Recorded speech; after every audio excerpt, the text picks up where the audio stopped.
Hey guys, JWhisp here, and today I'm super excited because Minecraft 1.16 the Nether update was just released. And with that, we have tons of really fun and awesome updates added to the game. However, today I'll be sharing with you guys some of the smaller but still interesting updates you may have missed in 1.16. To start off, we are going to be talking about a few interesting things about piglins. Piglins actually have their own unique texture for helmets. If I drop them a helmet here, oh come on, we have to get it in the fence. Let's drop them some helmets. I'll also put one on here. You can actually just drop it on them and they'll pick them up. But if we look here, the piglin actually has a different texture. Oh, looks like he opted for the gold helmet instead. But it's actually slightly bigger, more pixels, and it shows their ears popping out of the helmet, which I think is just awesome. So, maybe becoming friends with the piglins isn't your thing, and you need to scare them off. Well, piglins are actually terrified of the new Soulfire.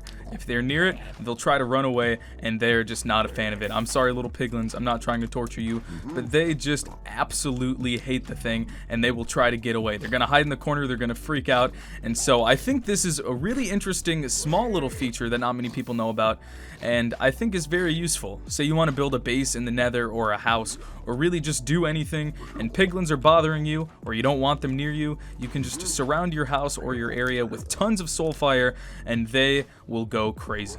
So, just like how piglins are scared of Soulfire, hoglins are also little scaredy cats. They are absolutely terrified of warped fungus, and if you place it down, you see I got a little reaction out of them, and they really want to run away. If I spawn a hoglin out here, he's just chilling, and I place warped fungus, he runs away. I'm sorry, little guy, but this is another very valuable feature. Like I was saying with the Soulfire, you could easily use warped fungus in your base to keep hoglins away, because sometimes they can be quite a nuisance. But say you don't want to scare the hoglins away, and you actually want to bring them closer to you. Maybe you want more hoglins.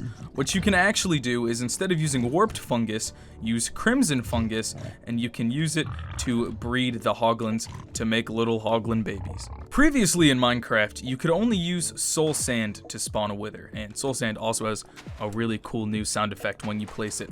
But now you can also use soul soil to spawn a wither. You can now waste your diamonds on a hoe. Hoes have tons of new uses in 1.16, and they're actually a pretty viable option. I started to keep one in my inventory, even though it doesn't quite feel right because I'm not used to it. They're used for breaking many blocks now. They're the official tool for breaking leaves, sponges, wart blocks, dried kelp blocks, the new target block, and hay bales. Say you even want to up your hoe game, and a diamond hoe might not be enough for you, you can also get a netherite hoe with trading with piglins, and you actually get a pretty cool achievement from it. The next update was a pretty small one, but it made some slight graphical changes to Minecraft. If you go into your video settings, you can actually see there's a new fabulous graphics settings. It says fabulous graphics uses screen shaders for drawing weather, clouds, and particles behind translucent blocks and water. This may severely impact performance for portable devices and 4K displays. Now, I have yet to try it on any portable devices, but I have a 4K monitor, and my FPS really isn't affected when I use fabulous versus fancy graphics. I mean, it's a little bit lower, but for the most part, it's still pretty much the same. Now, with fabulous graphics, I did some tests and looking at weather through transparent blocks and just checking out how weather is drawn, how clouds are drawn. It's a little bit different, but for the most part, I wouldn't say it really changes the game that much. If it does seem to impact your performance, I would just suggest not using it. But if we look at fancy clouds here, and then we go to fabulous and look at fabulous clouds, they pretty much look the same. I can say they might look a little smoother. They don't have these kind of rough edges that fancy clouds have, but it's such a small difference, I barely notice it. I wouldn't really recommend using fancy or the new fabulous graphics, but if you really want to, then go for it. The final update I want to share with you guys today is actually a pretty interesting one, and I really hope Mojang did this intentionally, because I really want to try this out. But you can now beat Minecraft starting in the Nether. The typical progression would go like this. You use the new stem blocks to make yourself some wooden tools, then you can find some blackstone, make some stone tools, and then find nether gold and make yourself some gold tools. And of course you can also use the nether gold to make gold armor, which won't only protect you, but also keep you safe from the piglins. Just make sure you get a lot of it, because gold armor and tools run out pretty quickly. After doing all of that and you have some supplies, try to find some nether fortresses and find yourself enough obsidian and then a flint and steel so you can make a portal and get to the overworld. And if you really want to, you can actually skip the blackstone step. You don't need a stone pickaxe. You can actually use a wooden pickaxe and mine nether gold and still get gold from it. And you also get a little bit of XP sometimes, which is nice. But what I would recommend is, if you're trying this, maybe when you're in the nether fortress, also pick up some blaze rods so you don't have to come back to the nether.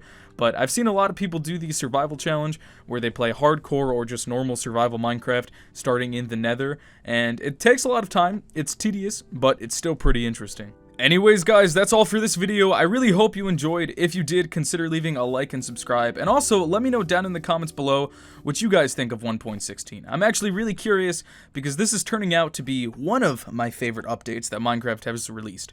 1.14 Village and Pillage still is probably my #1 favorite update, but 1.16 probably takes the #2 slot.